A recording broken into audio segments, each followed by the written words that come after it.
अस्सलामुअलैकुम। Face to face with Ayesha Bakhsh में आपको खुशामदीद कहेंगे।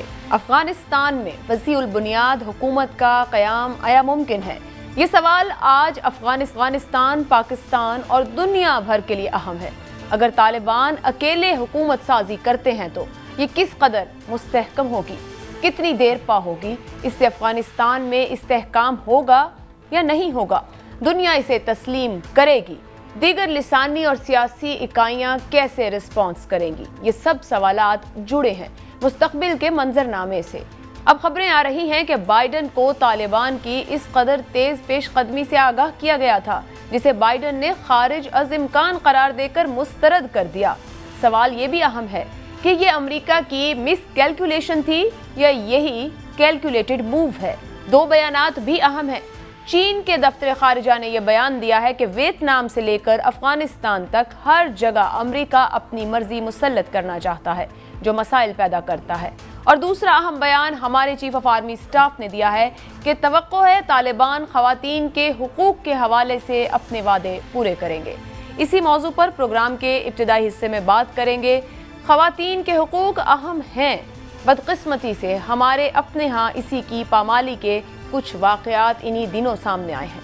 अभी मीनार पाकिस्तान के वाक़े की गर्द बैठी भी न थी कि लाहौर से ही एक और वीडियो मंजर आम पर आई कि रिक्शे में बैठी खवातीन के साथ भी एक हुजूम ने बेहूदगी का मुजाहिरा किया। प्रोग्राम के दूसरे हिस्से में इस मुतालिक बात रहेगी कि आया बेहतरी की जानिब जाया जा सकता है तो आज कहाँ से होगा। गुफ्तगू का आगाज करेंगे। जो मेहमान प्रोग्राम में मुझे ज्वाइन करेंगे, हमारे साथ air vice marshal retired Shahzad Chaudhry sahab होंगे, अकील यूसुफजई माहिर अफगान उमूर हमारे साथ होंगे, सीनियर सहाफ़ी काबुल से सुमेरा खान साहिबा हमें ज्वाइन कर रही हैं। प्रोग्राम के आखिर में महमद सरफराज साहिबा भी हमें ज्वाइन करेंगी। अभी अफगानिस्तान की सूरत हाल और दुनिया जिस नज़र से देख रही है वहाँ मामलात की सूरत आगे बढ़ रहे हैं। सुमेरा साहिबा, बहुत शुक्रिया ज्वाइन करने के लिए। ये फरमाइएगा, टेक ओवर के बाद सूरत हाल काबुल में गंभीर हो गई थी। रिपोर्ट हो रहा था कि बड़ी तादाद काबुल से इनखिला जा रही है, लोगों ने कोशिश की कि निकलें यहाँ से। हालात नॉर्मल हो रहे हैं, लोग अंडरस्टैंड कर पा रहे हैं अपनी ग्राउंड रियलिटी को, और इस वक्त एक फील क्या है वहाँ पर जनरल पब्लिक का?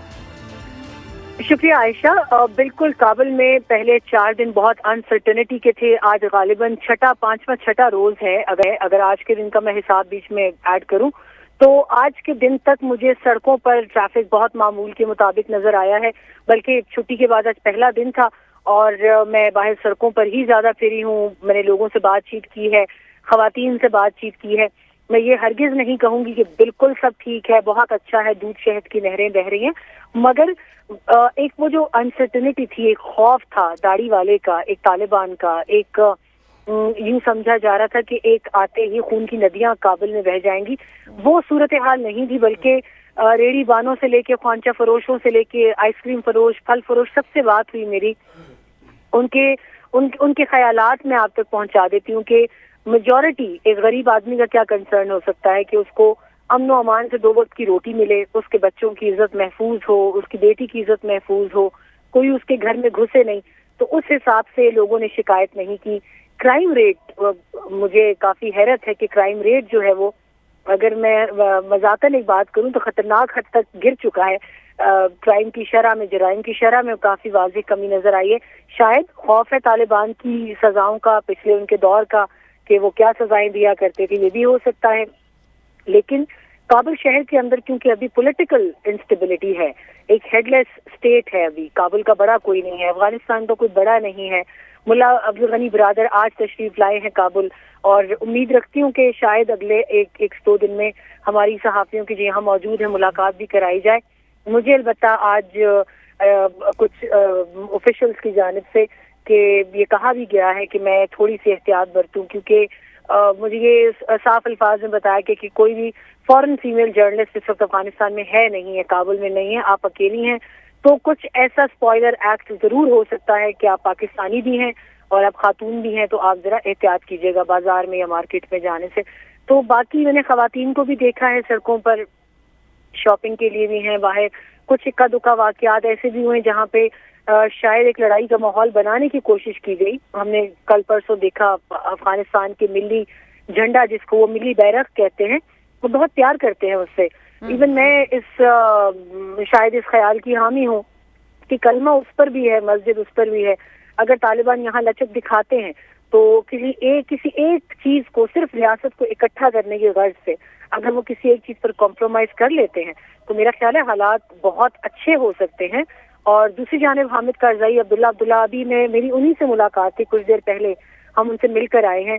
Both the gentleman they are just devoted to bring that political stability to the country, क्योंकि अब्दुल्ला जिस तरह रहे हैं मुल्क में, कहीं गए नहीं, हामिद करज़ई हैं, तो इस वक्त अफगानिस्तान को सबसे बढ़कर खवातीन के हुकूक भी हैं, बच्चों के भी हैं, सब कुछ है, मगर इस वक्त इस रियासत को एक सर चाहिए।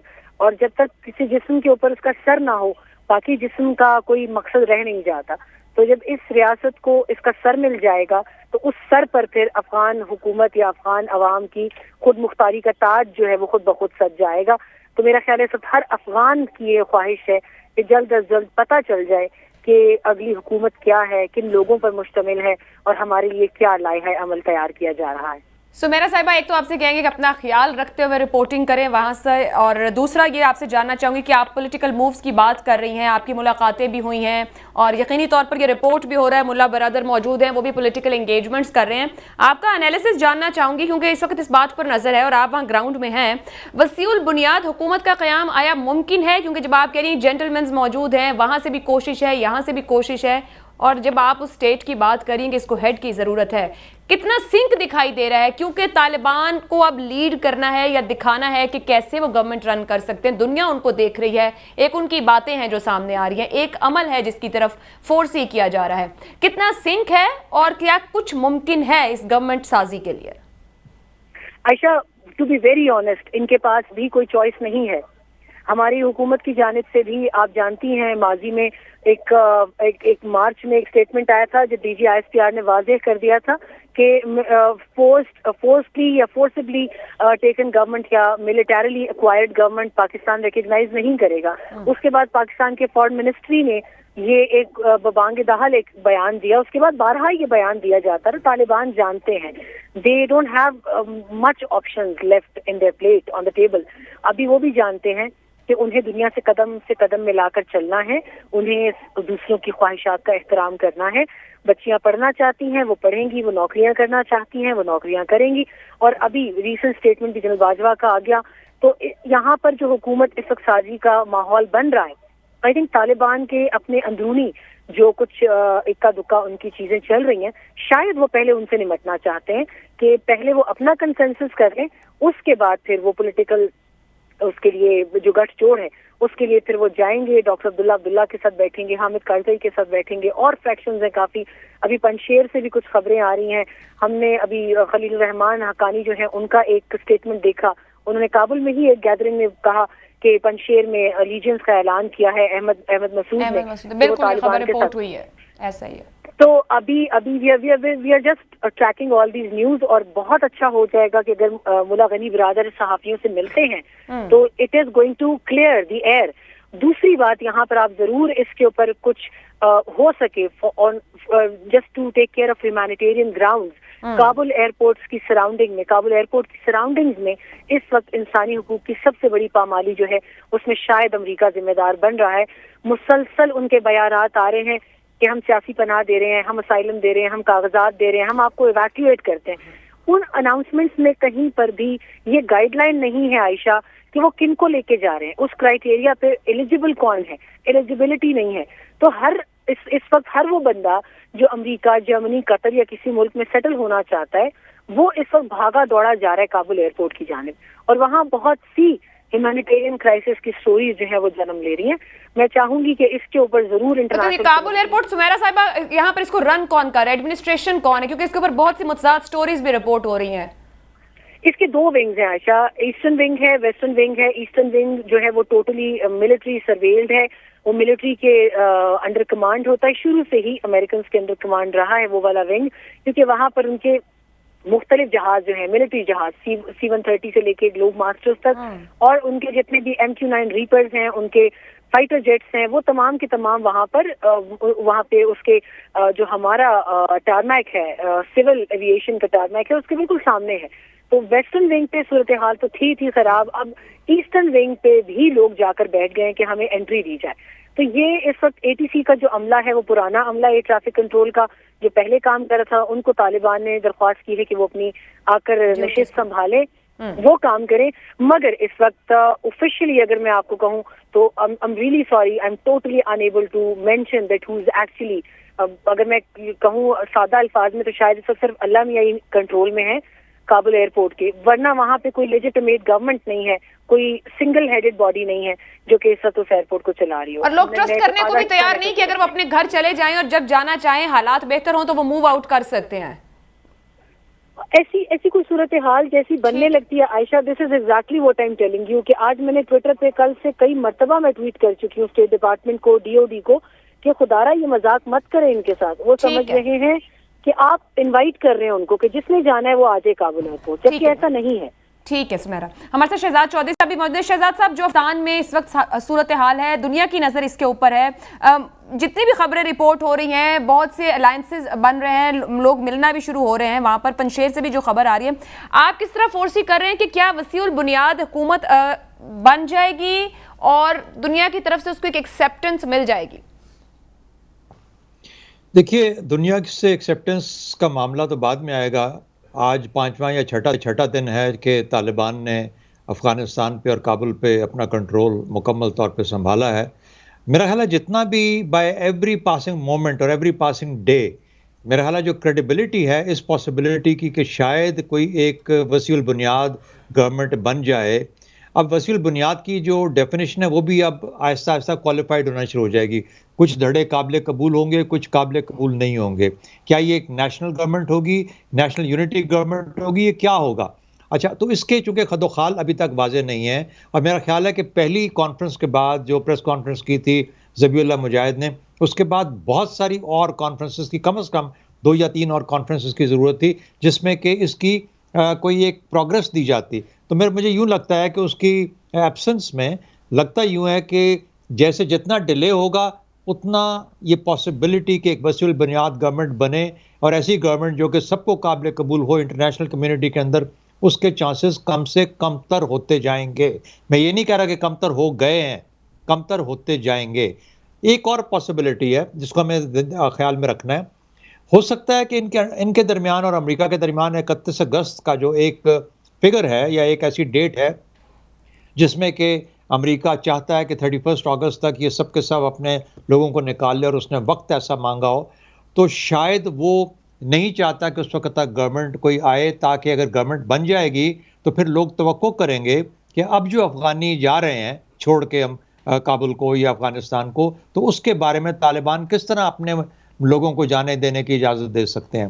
तो एक एब्सेंस ऑफ गवर्नमेंट जो है वो लगता है कि कन्वीनियंट है हर तरफ के लिए। शहजाद साहब माजरत कतई कलामी की, आपने ये जो 31 अगस्त का हवाला दिया, ये भी रिपोर्ट हुआ कि बाइडन को इन्फॉर्म कर दिया गया था कि तालिबान की जो पेशरफ्त है वो बहुत तेजी से है और इस तेजी से वो आ जाएंगे, लेकिन बाइडन ने उसे मुस्तरद किया।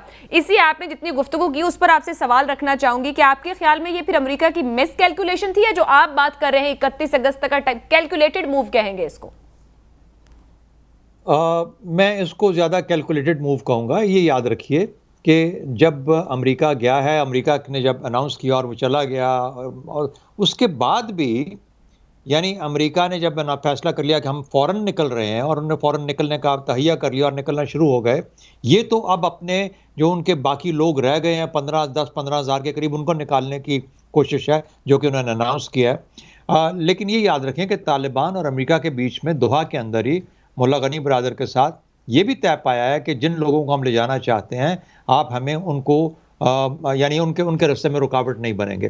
तो ये जब ये मामला शुरू होने के बाद इस लेवल तक, इस डिटेल तक गुफ्तगू हो रही है कि कहाँ से आएंगे और किसी जगह पे उनको रुकावट नहीं है, जो उनके चेक पोस्ट हैं, चेक पॉइंट्स हैं, वहाँ से भी आसानी से गुजर जाते हैं। अमेरिका जिनको चाहता है और वो तालिबान उसको रोकते नहीं है। तो ये सब ऐसा लगता है कि it's a pretty calculated thing. ऐसा भी नहीं है कि हवा में चीज़ें नहीं हो रही हैं। और इसलिए क्या ये मुमकिन है, मैं ये सवाल छोड़ रहा हूँ, मुझे इसका जवाब नहीं पता कि क्या ये मुमकिन है कि 31 अगस्त के लगभग जाके, और या जब अमेरिका अपने लोगों को निकाल जाए, चाहे वो 31 अगस्त से 2-4 दिन पहले ही हो क्यों ना हो जाए, तो मेरा ख्याल है कि उस वक्त जाके कहीं फिर इनकी गवर्नमेंट अपनी जगह पे एक फॉर्मल तरीके से अनाउंस होती है। तो ये मुझे लगता है कि ज़्यादा पॉसिबिलिटी है। लेकिन ख्याल ये रखना चाहिए, दुनिया जो देख रही है उनके नज़दीक अमेरिका तो सेटिस्फाई होगा, लेकिन बाकी दुनिया जितना ये डिले करेंगे उतना पॉसिबिलिटी और क्रेडिबिलिटी उस गवर्नमेंट की क्वेश्चनेबल होती जाएगी। शहजाद साहब, इस पे कुछ एनालिसिस ये भी आई, जिसे आपने दोहा एग्रीमेंट की बात की है, उसको इस तरह भी ट्रांसलेट किया जा रहा है या एनालाइज किया जा रहा है कि ये दो पार्टीज के दरमियान एग्रीमेंट हुआ, एक तालिबान और एक अमेरिका।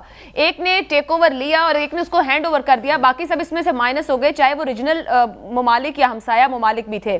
आपके ख्याल में कि क्या अमेरिका का इत्मीनान काफ़ी है आलमी बरादरी के लिए भी, या फिर आलमी बरादरी को तालिबान को अलग से सेटिस्फाई करना होगा, क्योंकि अभी वर्किंग तो बाद में देखी जाएगी जब वो हुकूमत साजी करते हैं? देखिए, जहाँ तक अमेरिका के साथ या आलमी बरादरी का ताल्लुक है, आलमी बरादरी इस चीज़ के ऊपर सेटिस्फाइड होगी कि अमेरिका का यहाँ जो होना था वो एक टेम्पररी या ट्रांजिएंट या इम्पोज्ड ऑर्डर था। उस इम्पोज्ड ऑर्डर को ख़त्म होना ही होना था। ये एक बना बनाया ऑर्डर यहाँ पे लाके लाद दिया गया था अफगानों के ऊपर। अफगानी इट इज़ नॉट नेचुरल नहीं है उनके लिए। उसका हट जाना ही एक उस तरफ लेके जाने वाला अमल था जिसके अंदर के अफगानियों को बैठ के ये मौका मिलता। ऑल्दो उसका पहले भी ख्याल इजहार हुआ और उन्होंने कहा कि जी 4 सफ़े का ख़त लिखा एंथनी ब्लिंकन ने अशरफ गनी को कि आपको चाहिए कि आप तालिबान के साथ बैठ के एक इंट्रा अफगान डायलॉग जो है उसकी तश्कील दें। तो कहने का मतलब ये हुआ कि ये सब चीज़ें हो रही थी। तो अब अमेरिका का जाने का अमल जब मुकम्मल होगा, मुश्किलात कहाँ आ रही हैं? अमेरिका के अंदर मुश्किलात आ रही है, जहाँ पे सवाल उठना शुरू हो गए हैं कि आपके पास इतनी बड़ी मिलिट्री कुव्वत हो और आप इतना आसानी से छोड़ के सब कुछ आ गए। अब उसके अंदर अगर वो कोई गलत खेलना चाहें तो फिर तालिबान के लिए मुश्किलात हो सकती हैं। तालिबान फॉर्मली अनाउंस कर दें गवर्नमेंट को, फिर भी शायद उनसे कुछ स्टेप्स की तवक्को होगी। अफगानिस्तान के हक में फिर भी एक फेस ऑफ होने की पॉसिबिलिटी हो सकती है। तो मेरा ख्याल है कि तालिबान ये चाह रहे होंगे कि अमेरिका जल्दी से जल्दी जिनको लेके जाना है लेके जाए, ताकि हम अपनी गवर्नमेंट अनाउंस करें, वरना with every passing day and moment we are losing our possibility और हमारी क्रेडिबिलिटी में कमी आएगी। ठीक है जी, एक ब्रेक लेते हैं, ब्रेक के बाद गुफ्तगू का सिलसिला आगे बढ़े।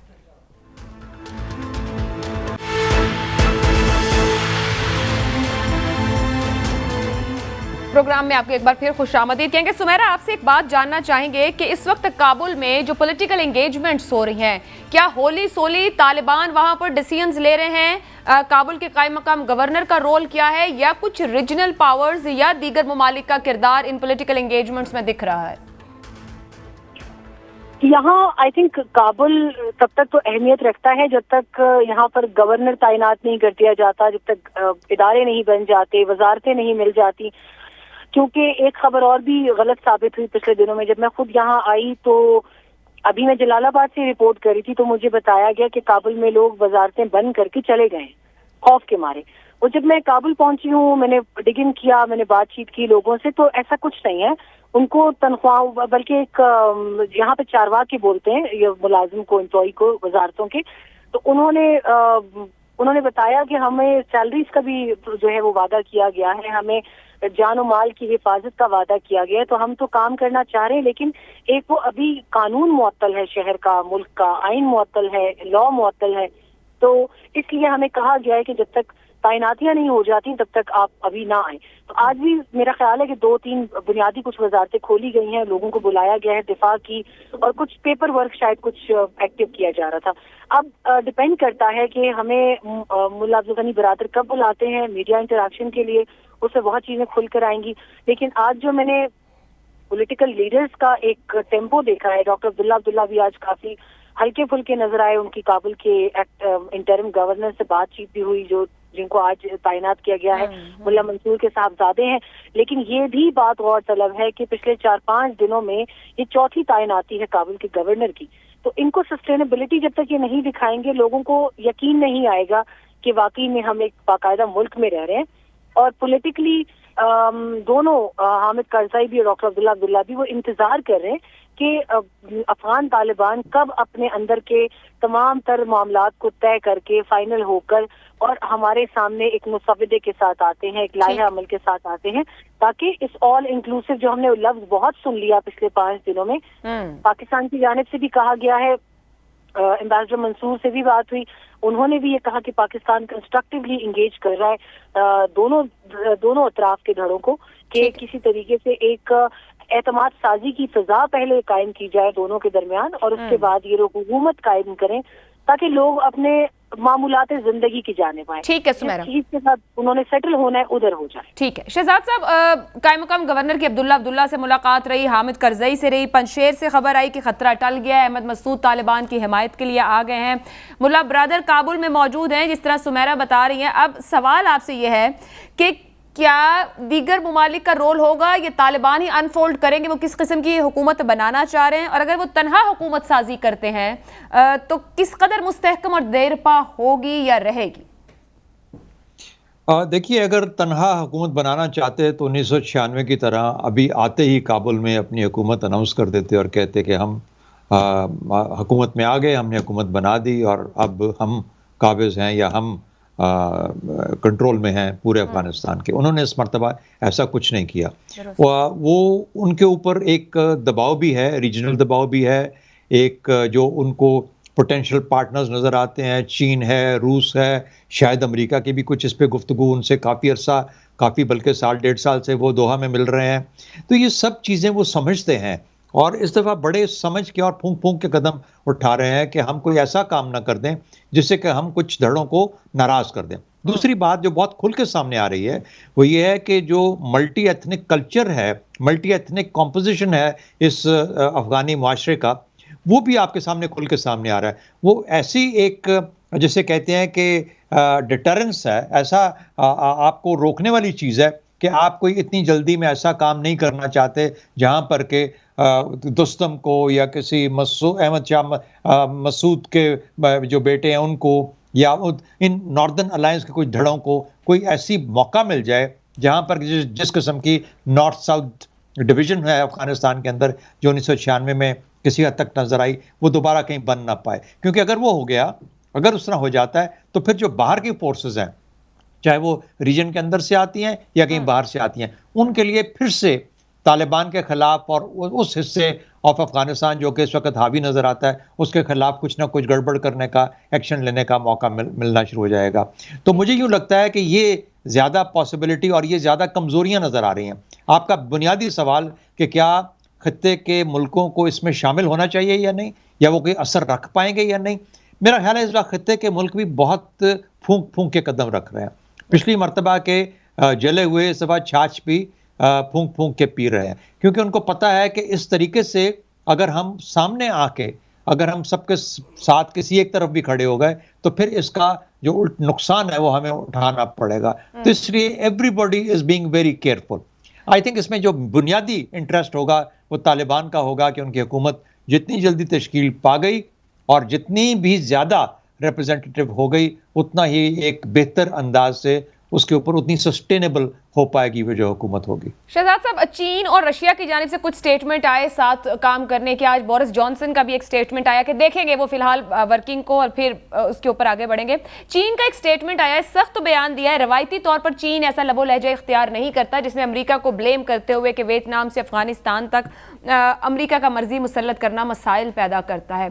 अमेरिका की ख्वाहिश खित्ते के लिए क्या है इस पर बाद में, लेकिन चीन का रोल इन फ्यूचर आप कहाँ देख रहे हो? इतना खुलकर ये गैर रवायती चीन का स्टेटमेंट, और कुछ चीन और अफगान तालिबान की मुलाकातें भी रहीं, इसको कैसे एनालाइज करेंगे? देखिए, कहना तो बुरा लगता है लेकिन चीन इस खत्ते का सोशल सेफ्टी नेट बनता जा रहा है यानी जिसको कुछ और कहीं से कुछ नहीं मिलता तो वो चीन के पास इस वक्त मैक्सिमम क्या कहते हैं लिक्विड एसेट्स हैं, पैसा है उसके पास, और वो एक ऐसा मुल्क है जो कि अपना सरसूख उस बुनियाद पे कि उसके पास इतना स्पेयर पैसा है कि वो उसको इस्तेमाल कर सकता है, वो करना चाहता है। जाहिर है कि अपने फ़ायदे के लिए सबसे पहले सोचेगा और उसके बाद फिर जब वो पैसा कहीं लगाता है, चाहे वो जिस शक्ल में भी आएगा, और अफगानिस्तान इस उम्मीद में बैठा है कि चाइना वो वाहिद मुल्क या पहला मुल्क होगा जो कि वहाँ पर आकर अपने जो और चाइना के बड़े वाज़े इंटरेस्ट्स हैं अफगानिस्तान के अंदर। वहाँ पे जो जिसे कहते हैं कि प्रेशस अर्थ मेटल्स, वो वहाँ पे शायद दुनिया का सबसे बड़ा ज़ख़ीरा है अफगानिस्तान के अंदर, और वो टेक्नोलॉजी के अंदर बहुत सारी चीज़ें इस्तेमाल होती हैं। उसके लिए चीन का बहुत बड़ा इंटरेस्ट है वहाँ पर। लेकिन चीन भी इंतज़ार करता है, वो इस तरह से किसी रिस्की जगह पे अपना पाँव नहीं रखता, तो वो इंतज़ार करेगा कि एक शक्ल उभरे, एक रियासत की शक्ल उभरे, एक हुकूमत की शक्ल उभरे, और ऐसी हुकूमत जो कि रियासत को लेके चलने के काबिल है। हाँ, वो ये चाहेगा कि पाकिस्तान जैसे मुल्क, ईरान मिलके और ये मुल्क जो है ये मदद करें अफगानिस्तान की कि वो जल्दी से जल्दी स्टेबलाइज हो जाए। पाकिस्तान अपने तौर पे कुछ थोड़ा सा रेटिसेंट है, रुका हुआ है, नहीं बढ़ना चाह रहा इतना। हम ट्रॉयका प्लस लेके चल रहे हैं क्योंकि हम नहीं चाहते कि हम हर एक को छोड़ के आगे छलांग मार के उनके साथ खड़े हो जाएं। हाँ, whatever is possible we should provide, लेकिन चाइना का रोल ही सबसे अहम होगा इस सारे मामले के अंदर। रशिया का एक छोटा सा मेंशन कर दूं, मेरी नज़र के अंदर रशिया सिक्योरिटी के कॉन्टेक्स्ट में आई थिंक अपनी, ये तो इकोनॉमिक कॉन्टेक्स्ट में चाइना हो गया, सिक्योरिटी कॉन्टेक्स्ट में जितनी सपोर्ट रशिया प्रोवाइड कर सकता है तालिबान और या अफगानिस्तान के आइंदा स्ट्रक्चर को, आई थिंक वो प्रोवाइड करेगा। सर, अब अमेरिका की तरफ आ जाते हैं। अमेरिका का किरदार इन अ सेंस, अभी आपने जैसे फाइनेंशियल रिसोर्सेज की बात कर दी है, जाहिर बात है अगर तालिबान हुकूमत फॉर्म होगी उनको रिसोर्सेज चाहिए होंगे गवर्नमेंट रन करने के लिए, फंक्शन करने के लिए। अमेरिका क्या चाहेगा? एक वसीउल बुनियाद हुकूमत हो, पुरअमन रखे अफगानिस्तान को और निज़ाम खत्ते का आगे बढ़े और इन मसाइल से निकले, या उसको सिविल वॉर चाहिए होगी? चीन और खत्ते के लिए खतरात और बदअमनी और गैर इस्तेहकाम की सूरत दरकार होगी। अमेरिका क्या करना चाह रहा है आने वाले दिनों? देखिए, बड़ी इंटरेस्टिंग डिस्कशंस हुई हैं अमेरिका के अंदर और उनके प्रेस में और मीडिया में, जो कि हमें जिस पे नज़र रखनी चाहिए। पहली बात तो यह है कि अंदर खाने जो बाइडन पे बहुत ज़्यादा क्रिटिसिज्म है कि आपने गलत फैसला किया, गलत टाइम पे फैसला किया। दोनों साइड्स के लोग हैं, कुछ कहते हैं कि हाँ ये वक्त था निकल जाने का, इससे पहले निकल जाना चाहिए था, हमें और पैसा वहाँ लगाने की ज़रूरत नहीं थी, अफगानिस्तान से बहुत बड़ी उम्मीद नहीं है। लेकिन ये इनिशियल प्रेशर है, मेरा ख्याल है जो बाइडन इस प्रेशर को झील जाएंगे और आगे इससे निकल जाएंगे, अमेरिका भी इससे आगे निकल जाएगा। अफगानिस्तान कोई लॉन्ग टर्म का इलेक्टोरल इशू नहीं बनेगा इसके अंदर। हाँ, वो थोड़ा बहुत उछाल आएगा, लेकिन वो सिर्फ वक्ती सा उछाल आएगा। दूसरी बात जो बड़ी बात की जा रही है वो ये है कि क्या, और जो बाइडन ने उसके ऊपर जिक्र भी किया अपनी जो पिछली तकरीर में, शायद कल की उन्होंने, जिसमें उन्होंने कहा कि अमेरिका का कोई नेशनल इंटरेस्ट अफगानिस्तान में नहीं है। अगर गाइडेंस लेनी हो तो आप इससे लें। हाँ, उस वक्त उसको बुरा भला तो कहा जा रहा है, वो लूज भी कर रहे हैं अपने पॉलिटिकल रेटिंग्स और पॉलिटिकल पॉइंट्स, लेकिन उसने ये वाजे कर दिया कि अमेरिका का कोई नेशनल इंटरेस्ट नहीं है। तीसरी चीज ये भी नहीं है कि अमेरिका अब साइड के आराम से बैठेगा फ्रिंज पे और ये देखेगा कि अफगान में जो लोग जा रहे हैं, चाहे वो पाकिस्तान जाता है, चीन जाता है, ईरान जाता है, रूस आता है, अब इनके साथ क्या खेल खेला जाएगा या इनका क्या बुनियाद, इनके साथ क्या होगा। जब इस तरह की, और वो साइड पे बैठ के सिर्फ वॉच करेगा। अगर इस तरह की, मिसाल के तौर पे चीन, खुदा न खास्ता अगर अफगानिस्तान स्टेबलाइज नहीं होता, चीन अपने आप को बहुत ज़्यादा या किसी हद तक इन्वेस्ट करता है और फिर उसको बाद उसको वहाँ से निकलना पड़ता है, तो वो चीन का बहुत बड़ा नुकसान होगा, उससे इकोनॉमिक प्रोग्रेस उसकी थोड़ी सी इफेक्ट हो सकती है। तो अमेरिका अब इस किस्म की चीज़ें खेलेगा जिसमें कि जो अगर लोग जाते हैं और काम बनता नज़र आता है तो उसमें अगर कोई किसी किस्म का गन क्रिएट किया जा सकता है, but that is one possibility. Second possibility ये है कि आप इतनी कामयाबी के साथ ये सारा स्ट्रक्चर और सब कुछ कर बात जाते हैं कि ये इकोनॉमिक, जिसे कहते हैं, मोमेंटम गेन कर लेता है अफगानिस्तान भी और उसके गिर्द का, फिर अमेरिका उसका हिस्सा बनना चाहेगा इन अ पॉजिटिव वे। तो मेरा ख्याल है कि अमेरिका इस वक्त न्यूट्रल रहेगा जब तक कि कोई वहाँ पे एक नेगेटिविटी नज़र नहीं आती, उसको फिर एक्सप्लॉइट कर सकता है, लेकिन अगर पॉजिटिविटी आप क्रिएट कर लेंगे तो उसका भी हिस्सा बनना चाहेगा subsequently in a positive way. तो शहजाद साहब, ये तो कंक्लूड हुआ कि अफगानिस्तान में हुकूमत साजी तक सब न्यूट्रल रहना चाहते हैं, ये देखने के लिए कि वहां क्या डिसीजन लिए जाते हैं और मामला अनफोल्ड होते हैं। एक छोटा सा कमेंट इस पर चाहिए कि जो टीटीपी है उसको लेकर अफगान तालिबान ने अपने स्टेटमेंट दे दिए, पाकिस्तान की साइड पर यह कितना बड़ा खतरा, खदशा बन सकता है? दो चीज़ें हमें याद रखनी चाहिए। टीटीपी हकीकत है, जो अफगानिस्तान में टीटीपी है, उनके कुछ लोग यहाँ पे अभी भी मौजूद हैं, स्लीपर सेल्स कह लीजिए। लेकिन है बात ऐसी कि टीटीपी और तहरीक तालिबान अफगानिस्तान ये एक ही एरिया में रहे हैं, को एग्जिस्ट करते रहे हैं। ये नहीं है कि उनको पता नहीं था कि यहाँ पे टीटीपी वाले बैठे हुए हैं। अलबत्ता उन पे कुछ ना कुछ काबू था, और काबू ये था कि आप पाकिस्तान के खिलाफ एक्शन नहीं करेंगे। अब जब ये इनका ध्यान काबुल में लगेगा, अपने इलाके में लगेगा, अपने मुल्क पे लगेगा, तो क्या तहरीक तालिबान पाकिस्तान, टीटीपी जिसे कहते हैं, क्या उसको कोई मौका मिल जाएगा कि पाकिस्तान के साथ? लेकिन पाकिस्तान की पोजीशन 2001 के मुकाबले में बहुत बेहतर है।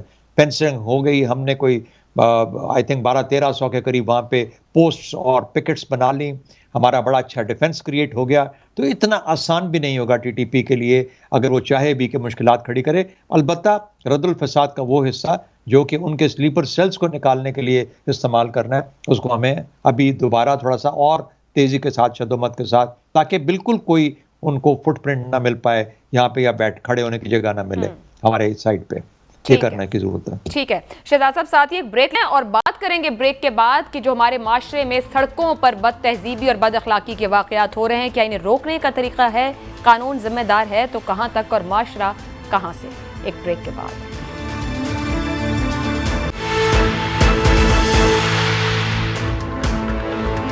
प्रोग्राम में आपको खुशामदीद कहेंगे। माशरे में बद तहजीबी, बद अखलाकी के वाकयात, एक दूसरे पर तनकीद और मुख्तलिफ आरा, मामले का हल क्या माशरे और कानून के पास है या नहीं। लाहौर में जो वाकया पेश आया, फयाजुल हसन चौहान के मुताबिक 350 से जायद अफराद की शनाख्त और 100 के करीब गिरफ्तारियां हो चुकी हैं।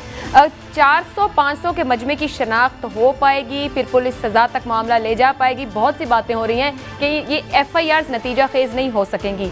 मेरे साथ शहजाद चौधरी साहब और महमल सरफराज साहिबा मौजूद हैं। महमल साहिबा, एक वाकया 13 अगस्त का भी रिक्शे पे खवातीन के जाने का भी रिपोर्ट हुआ, वो बेहूदगी भी सामने आई, ये फैमिली ट्रेवल कर रही थी।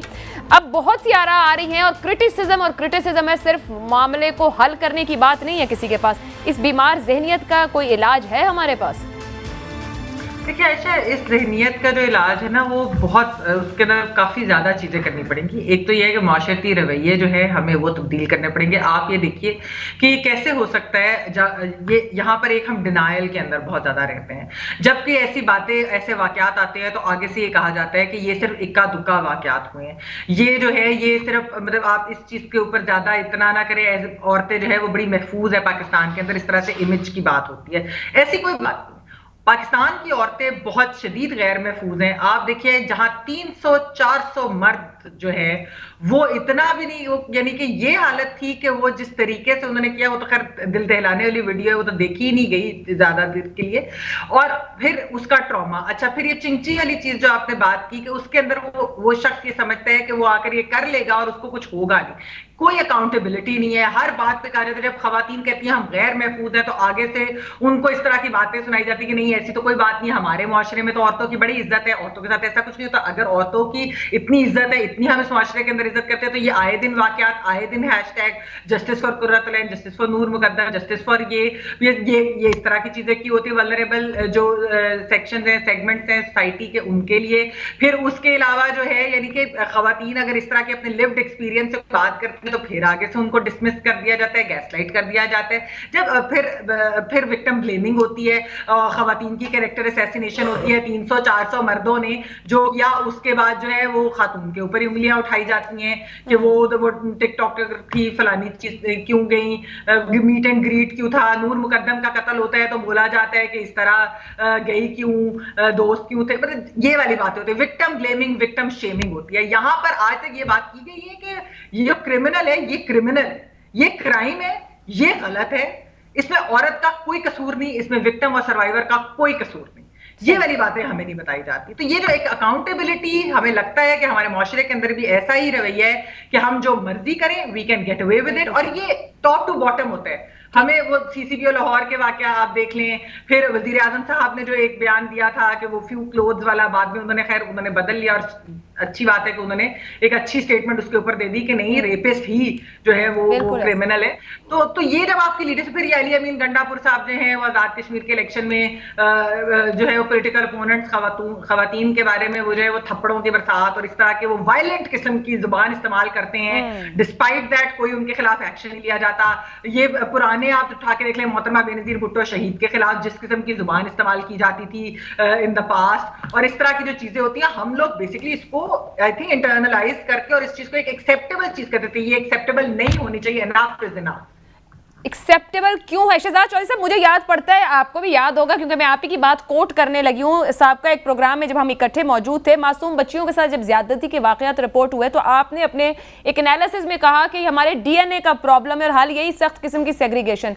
महमल जो अकाउंटेबिलिटी की बात करी कि गेट अवे हो जाना, या आपको कोई पूछेगा ही नहीं और आप जो मर्जी कर गुजरे हैं, कोई कानून ही नहीं, तो अब हल क्या है? आपकी राय है कि सेग्रीगेशन ही, या फिर अकाउंटेबिलिटी ही जरूरी है इस माशरे में, और रियलाइज कराना, इंटरनलाइज कराना कि दरअसल प्रॉब्लम कौन है और कहां है?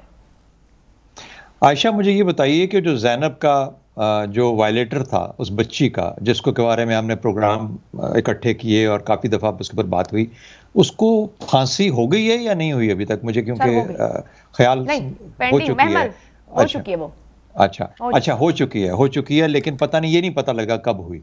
अच्छा, फिर उसके बाद ये जो 2 लड़के पकड़े, हाँ, 6 माह में या 1 साल में, बहरहाल वो मतलब वैसे 6 माह के अंदर खबर जो थी वो उस तरह से नहीं बनी जिस तरह ज़ैनब की तस्वीर जितने तवातर के साथ हमने चलाई टीवी के ऊपर, उस तरीके से उसकी फांसी की खबर उतने तवातर से नहीं चली हमारे टेलीविजन, हमारे मीडिया के अंदर। दूसरा, ये जब मोटरवे का मामला हुआ और वो उस खातून के साथ, बेचारी के साथ जो अमल हुआ, उसके जो 2 वायलेटर्स थे जो कि पकड़े गए, जो कि आइडेंटिफाई हो गए, उनका क्या बना है? मैं अभी तक आज उसका इंतजार कर रहा हूं कि पता नहीं उसका क्या बना। उसके बाद कितनी बच्चियों के साथ इस तरह के वाकयात हुए ज़ैनब के बाद, कितनी खवातीन के साथ इस तरह के मामलात हुए, जो कि वो मोटरवे वाला जो मामला था उसके बाद।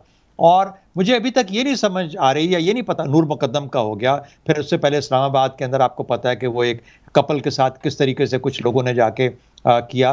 तो ये सब चीज़ें मुझे तो परेशान इस तरीके से करती हैं कि वेयर इज़ द लॉ, कानून किधर है? अच्छा, अब मैं आता हूं उस तरफ। 3 फेलियर्स हैं बहुत बड़े हमारे सिस्टम के अंदर। पहली बात, क्या कानून एग्जिस्ट करता है? अगर कानून एग्जिस्ट करता है तो बहुत ही कहीं छुपा छुपा एग्जिस्ट करता है, और अगर कहीं लागू होता है तो पता भी नहीं चलता कि ये कहाँ पे लागू हो रहा है, कहाँ पे नहीं लागू हो रहा। तो सबसे पहला फेलियर आपके निज़ाम में ये है। दूसरा, मैं ये कहा करता था, और बड़ा आपको याद है, आपने इसका जिक्र किया, डीएनए का मामला है। ये डीएनए का मामला नहीं है।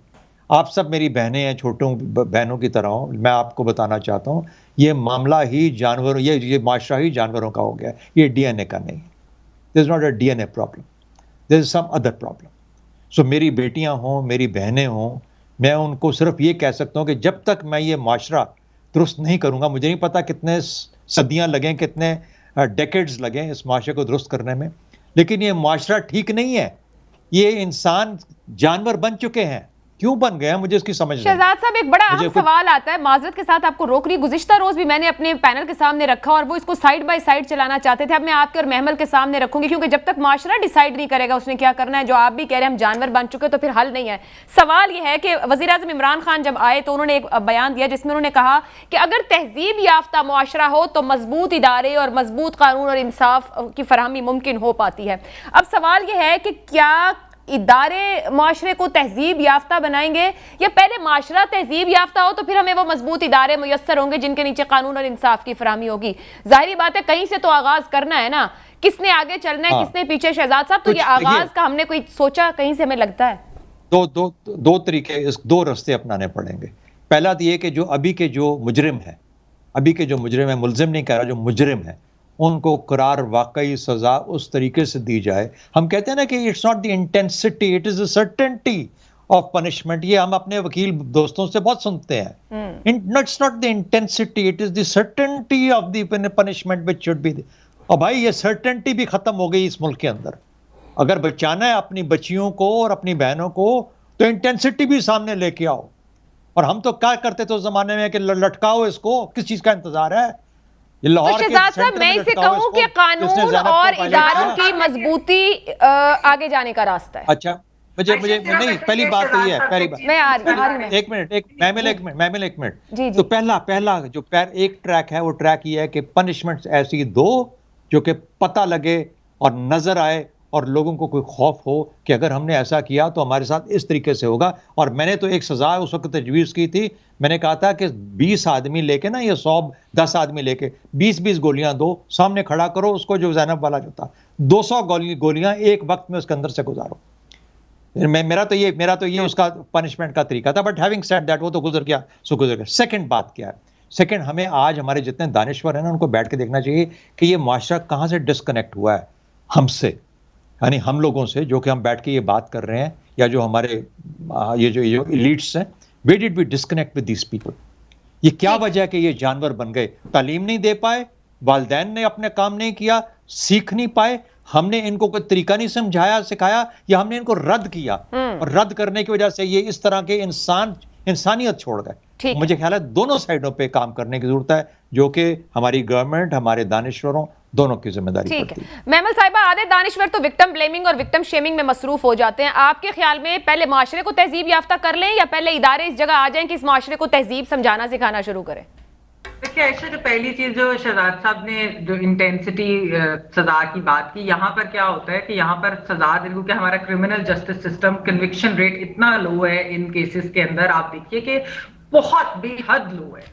और एक और भी चीज है कि खवातीन जो हैं वो दे डोंट फील कंफर्टेबल कि वो ऐसे वाकयात रिपोर्ट करें, क्योंकि जब रिपोर्ट होता है, जैसे आयशा अभी आपने बात की विक्टिम ब्लेमिंग के, यहाँ पर तो ये चीज शुरू हो जाती है, कैरेक्टर असैसिनेशन शुरू हो जाती है, एक trauma physical trauma, mental trauma जिससे ऑलरेडी एक खातून गुजर चुकी है, उसके बाद उसका एक ट्रायल होता है, वो मीडिया ट्रायल हो, वो सोशल मीडिया ट्रायल हो, उसके ऊपर जिस तरह के उंगलियां उठाई जाती हैं। तो मेरा नहीं ख्याल कि वहां पर बहुत सारी खवातीन, मेजॉरिटी जो है वो एक्चुअली रिपोर्ट ही नहीं करती। रिपोर्ट करते तो फिर पुलिस, थाने, कचहरी, मीडिया, जिस तरह के सवालात, लोग, सोसाइटी, एक वो सारी चीज होती है। तो ये चीज नहीं होती। सजा किस तरह मिले? सजा तो आपका एक तो क्रिमिनल जस्टिस सिस्टम वीक है, दूसरा मैं कह रही हूँ कि आपका रिपोर्ट नहीं हो रहा, तो इंटेंसिटी क्या है? यहाँ पर शॉर्टकट ले लिया जाता है, फिर कुछ केसेस के अंदर एनकाउंटर कर दिए जाते हैं, एक्स्ट्रा जुडिशियल किलिंग, ये तो नहीं है कोई उसका हल। तो ये है कि आप एक तो खवातीन को इतना एम्पावर करें, इतना उनको यकीन दिलाएं कि वो आकर रिपोर्ट करेंगी, तो उनके साथ ऐसी चीजें नहीं होंगी। आपके मुआशरे के अंदर इतनी टॉलरेंस और ये वाली चीजें होनी चाहिए कि वो खातून के साथ, वो विक्टिम और सर्वाइवर के साथ खड़े हो, ना कि ये कि वो मुजरिम के साथ खड़े हो, वो क्रिमिनल के साथ खड़े हो। तो ये एक बहुत बड़ी प्रॉब्लम है। फिर इदारों की जब आपने बात की, तो मैंने आपको यही कहा कि टॉप टू बॉटम जब आपके लोग ही इस तरह की बात करते हैं, तो सोसाइटी के अंदर इट परमिएट्स अक्रॉस क्लास। ये किसी क्लास की बात नहीं है, ये हर क्लास के अंदर कि वो पढ़े लिखे हैं, वो नहीं पढ़े लिखे हैं, इट कट्स अक्रॉस दैट। आपको असल में बात यह है कि यहां पर किसी को समझ आ रही है कि 2.5 घंटे 300 से 400 मर्द एक औरत के साथ क्या करते रहे और कोई हेल्प नहीं है, कोई वहां पर किसी तरीके से रोका नहीं गया? क्या कोई इमेजिन कर सकता है? सोच के रोंगटे खड़े हो जाते हैं। फिर वो ये वाकयात आए दिन इसीलिए होते हैं क्योंकि यहां पर हमारे कवानीन के अंदर कोई ऐसी चीज है ही नहीं कि कन्विक्शन हो, प्रॉपरली उसको फॉलो अप नहीं किया जाता। औरत के ऊपर इल्जाम सीसीपी और लाहौर होंगे, वो पुलिस के अंदर भी इस तरह का मुआशरती रवैया होगा, वो आपके इर्द गिर्द के लोगों के अंदर भी होगा, वो आपके नेबर्स में भी होगा, आपकी फैमिली में भी होगा, आपके फ्रेंड्स के अंदर भी होगा, इस तरह की बात है। फिर उसके बाद सोशल मीडिया के ऊपर आप सेक्सुअल हरासमेंट का इल्जाम लगाते हैं। तो महमल साहिबा, फिर मिनिमम तो ये है कि सबसे पहले जो इदारों के अंदर लोग या सरबराहान बैठे, वहां से ट्रेनिंग शुरू करवाई जाए, फिर ये कि उनकी क्लासेस रखवाई जाए। कहीं से तो आगाज करना है ना। कानून अनफ नहीं है, कानून डिलीवर नहीं कर रहा, माशरे में तहजीब खत्म है, तो कम से कम जो रिस्पॉन्सिबल ऑन सीट्स हैं उनके लिए क्लासेस और ट्रेनिंग्स ना शुरू करवाई जाए, ये आगाज हो जाए इस माशरे के लिए। ऐसा घरों और स्कूलों के अंदर भी ट्रेनिंग की बहुत शदीद जरूरत है। हमारे स्कूल्स के अंदर तो कई इतनी रिग्रेसिव चीजें पढ़ाई जाती हैं। औरत और मर्द के किरदार, उनके जो औरत और मर्द का रोल क्या होता है, हमारे तो स्कूल्स के अंदर उस तरह की चीजें पढ़ाई जाती है कि औरत काम नहीं कर सकती और मर्द जो है वही काम करती है। घरों में भी बहुत ज्यादा है ये। जी शहजाद साहब, प्लीज लास्ट कमेंट। अच्छा, क्विकली मैं कह रहा हूँ कि एक एलिमेंट और है कि रिस्पेक्ट फॉर लॉ, कानून की एप्लीकेशन, कानून की अमलदारी। अगर ये हो जाए ना, तो फिर वो जो थानेदार जिसके इलाके में ये हुआ वो ये ना होने देता, उसको पता होता कि कानून की अपनी पोजीशन है, स्ट्रांग है, और मुझे कुछ कानून के बारे में करना है, ये मेरी जिम्मेदारी बनती है कि मैं ये कवर नहीं करूंगा तो मुझसे कोई पूछ कुछ करेगा। सिर्फ पूछ कुछ पोस्टिंग नहीं है, और सब इसके लिए एक पूरा माहौल माशरे का होना चाहिए जिसमें कानून को रिस्पेक्ट किया जाए। ये नहीं हो सकता कि एक आदमी बोले कानून मुझ पे अप्लाई नहीं होता, मैं तो मतलब आई एम फ्री फ्रॉम कानून, लेकिन कुछ को कानून अप्लाई होता ना। You can't do that. आप सिलेक्टिव नहीं हो सकते, सिलेक्टिव नहीं हो सकते कानून को लेके। बहुत बहुत शुक्रिया आप दोनों का। और एक जुमले में बात यह है कि हम विक्टिम ब्लेमिंग और शेमिंग से निकले। हर मर्द और हर औरत अपने अमल के लिए जिम्मेदार है। आप अपने अमल के लिए किसी दूसरे को जिम्मेदार नहीं ठहरा सकते, और कानून नाफिज करने वाले इदारों को अपनी जिम्मेदारी पूरी करनी है। आप अपना फीडबैक भेज सकते हैं। मुझे इजाजत दीजिए, अल्लाह हाफ़िज़।